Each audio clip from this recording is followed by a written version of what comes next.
Estamos exponiendo el siglo I de la historia de la Iglesia y dentro de él los protagonistas. Hemos tratado ya sobre Jesús, hemos tratado también de los primeros y principales apóstoles, Pedro, Juan, Santiago. Hemos tratado también sobre María, la Madre de Jesús. Continuando con esta presentación de los principales protagonistas del siglo I en la historia de la Iglesia, exponemos ahora brevemente sobre el apóstol Tomás, que aparece entre los apóstoles especialmente relevante en las apariciones de Cristo resucitado, ahí en el capítulo 20 de San Juan, y el historiador Eusebio lo presenta como misionero hacia el oriente, en las zonas de Siria, Persia, incluso en la India. Y ahí habría sido mártir en Calamina, y existe una tradición entre los cristianos del sur de la India, en el Kerala, de esta acción apostólica del apóstol Tomás. Entre los discípulos de Santo Tomás, apóstol, estaría Santo Adai, enviado a Edesa, ante el rey Abgar, y que estaba enfermo, y luego habría evangelizado Adai o Tadeo, y sería, según los textos, según las tradiciones, uno de los 70 de los discípulos que no son de los apóstoles, pero sí que rodearon permanentemente a Jesús. Además, mencionemos algo sobre Mateo, que según la tradición habría escrito el primer evangelio que lleva su nombre, y habría evangelizado primero en Palestina y luego en Arabia, en Persia e incluso en Etiopía, y habría sufrido allí el martirio, y sus reliquias se veneran en Italia, en Salerno, en la catedral. Por otra parte tenemos San Matías, que habría sustituido a Judas Iscariote, y habría, según Hechos de los Apóstoles, en capítulo 1, y luego habría evangelizado en Judea mismo y también en Etiopía, y habría sido trasladados sus restos, y actualmente se veneran sus reliquias, sus restos, en Treveris, en Alemania. Mencionemos también a San Judas Tadeo, hermano de Santiago el Menor, que habría evangelizado en Mesopotamia y en Arabia, y se le atribuye la carta de San Judas, que está en el Nuevo Testamento, y sus restos son venerados en Roma, en la Basílica de San Pedro, en el Vaticano. Por otra parte, San Bartolomé, que según el historiador eclesiástico Sócrates, habría predicado con San Felipe en Bitinia, en la actual Turquía, y luego habría evangelizado en Armenia, incluso en Arabia y en Etiopía, según diversas tradiciones, y que se conservan sus reliquias actualmente en Roma. Por otra parte, Simón el Celote, el apóstol, habría evangelizado en Persia, en Mesopotamia, y hay varias ciudades que se disputan el honor de tener sus reliquias, su tumba. El apóstol Felipe habría evangelizado en Éfeso como compañero de San Juan,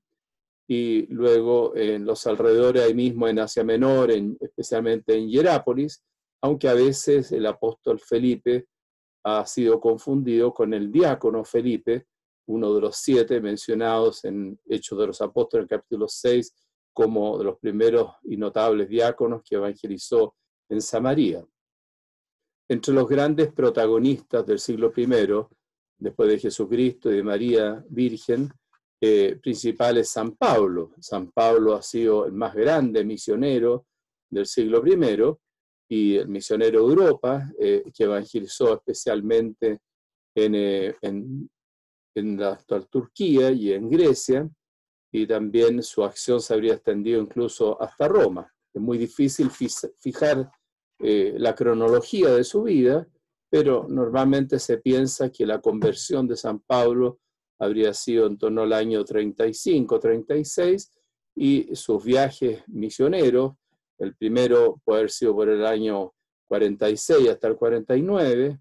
luego el segundo viaje puede haber sido entre los años 50, 52, y el tercer viaje entre el año 53 y 58, y luego ya el cuarto viaje, el viaje de la cautividad, entre el año 60 a 63.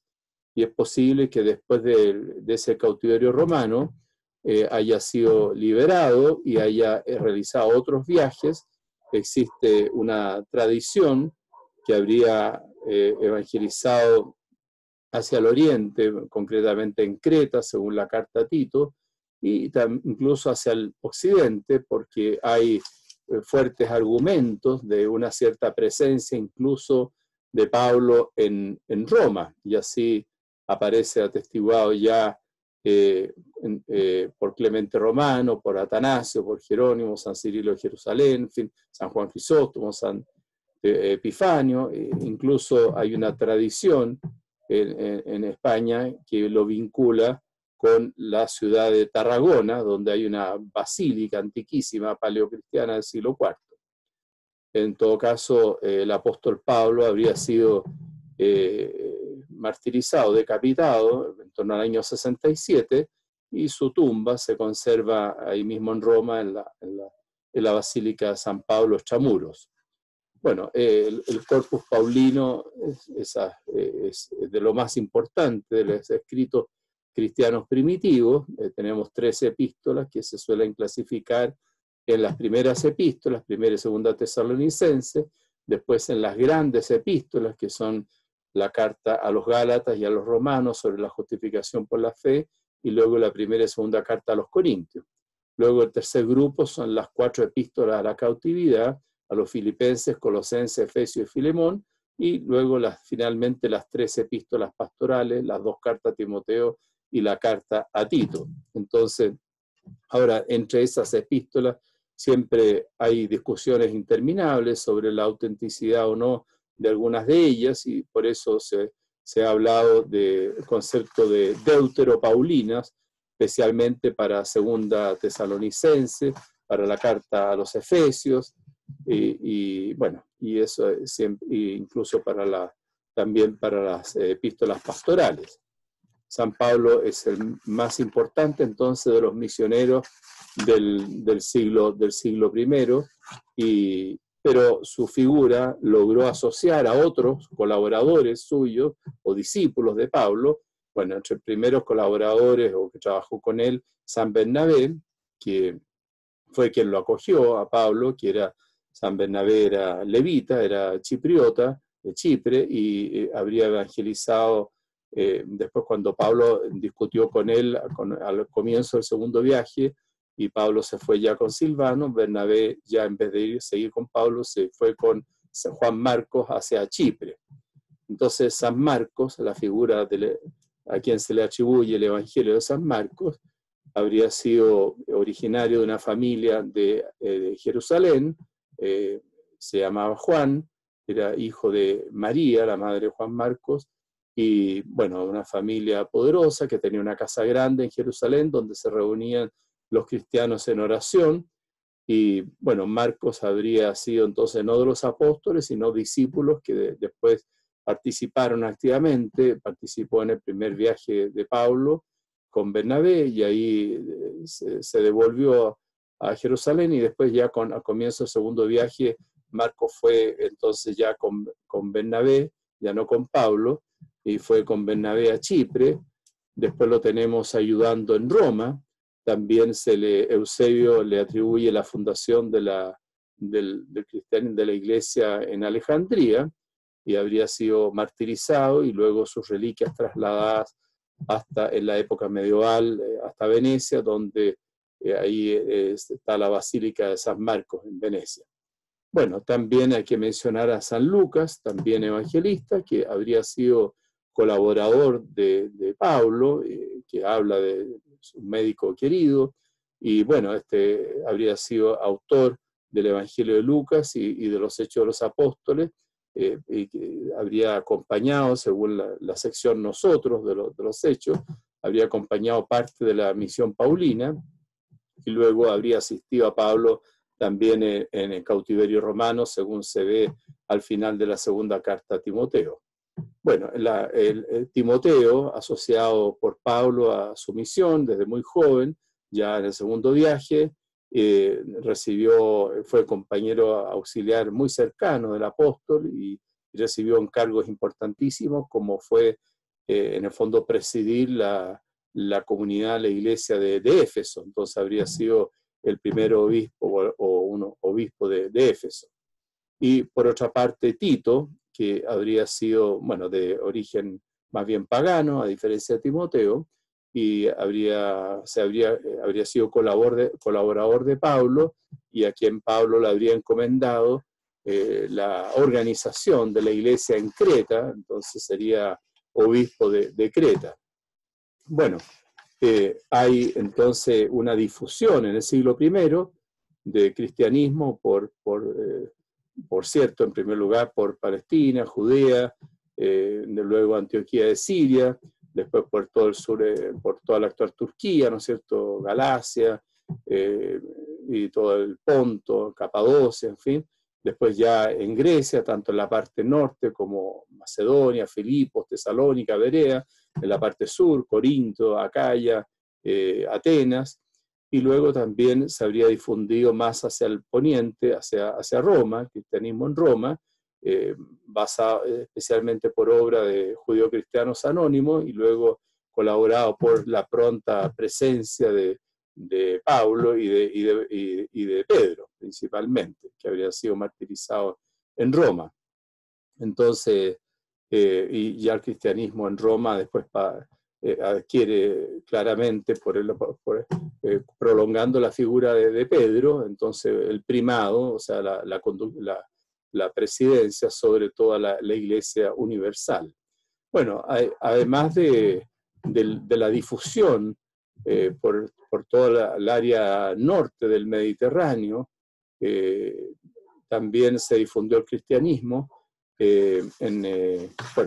el mismo Italia habría que mencionar, aparte del cristianismo en Roma, el cristianismo en Pozzuoli, incluso también en la zona de Nápoles, porque las ruinas de Pompeya, cuando estalló el Vesubio el año 77, bueno, las excavaciones han demostrado que ya el año 77 había cristianos en Pompeya, lo cual muestra que el cristianismo en Italia se difundió muy pronto. Respecto al cristianismo en España, hemos mencionado las tradiciones que vinculan la presencia del apóstol Pablo. También hay que mencionar los testimonios de Ireneo y también de Tertuliano sobre el cristianismo en los países iberos, ¿no es cierto?, en España. Y también están las tradiciones, que es difícil de acreditar, de los 7 varones apostólicos, y la más importante es la presencia o la tradición del apóstol Santiago el Mayor, que habría hecho una labor importantísima en España y que estaría sepultado en Santiago de Compostela, según la tradición que ya hemos mencionado. Bueno, en África, el cristianismo entonces en el norte de África, en la parte sur del Mediterráneo, se desarrolló especialmente en Alejandría, como hemos mencionado, gracias a la labor de Marcos y de otros muchos cristianos. Había una comunidad judía grande, helenizada, que ayudó mucho, y después de ahí mismo de Alejandría es posible que haya evangelizado también el eunuco etíope, y tenemos cristianos ilustres como Apolo, que era de Alejandría. También, bueno, más hacia el poniente podemos mencionar a Cireneo, ¿no es cierto?, la Cirenaica, ya más hacia el occidente, siempre en el norte de África, hacia el occidente de Alejandría. Bueno, hacia el oriente, hacia Asia, es importante, bueno, aparte de lo que es Asia Menor, que ya hemos descrito, la actual Turquía, la obra de Pablo, de San Juan, en fin, es muy importante mencionar lo que ha sido la evangelización en Mesopotamia, y también en la zona, hasta la zona de más hacia el oriente, incluso según la huella del apóstol Tomás. Bueno, en el siglo I ha habido, aparte de la huella y colaboración de los apóstoles y de discípulos ordenados, ha habido también laicos destacados, mujeres, madres de familia, laicos con trabajos seculares, ¿no es cierto?, comerciantes, soldados, vendedores, fabricantes de lonas, de carpas, en fin. Y bueno, entre los laicos es muy destacada, ¿no es cierto?, la figura de Lidia, esta mujer que acogió a Pablo en Filipos y que le facilitó su casa para la reunión, para la predicación paulina y para la reunión de los primeros cristianos, y ella, Lidia, fue bautizada con toda su familia y fue una realmente importantísima en la labor de Pablo, especialmente en Filipos. Por otra parte, hay que mencionar el matrimonio de Priscila y Áquila, un matrimonio que eran judíos, que se habían convertido al cristianismo y que fueron grandes colaboradores de Pablo en Corinto, también en Éfeso e incluso en Roma, en personas de recursos que pudieron incluso darle trabajo a Pablo, ¿no es cierto?, fabricando lonas, carpas, y en las epístolas paulinas hay mucha presencia y mucho agradecimiento a este matrimonio ejemplar que ha sido notable dentro de la evangelización del siglo I. Eso respecto a protagonistas de la evangelización cristiana en el siglo I.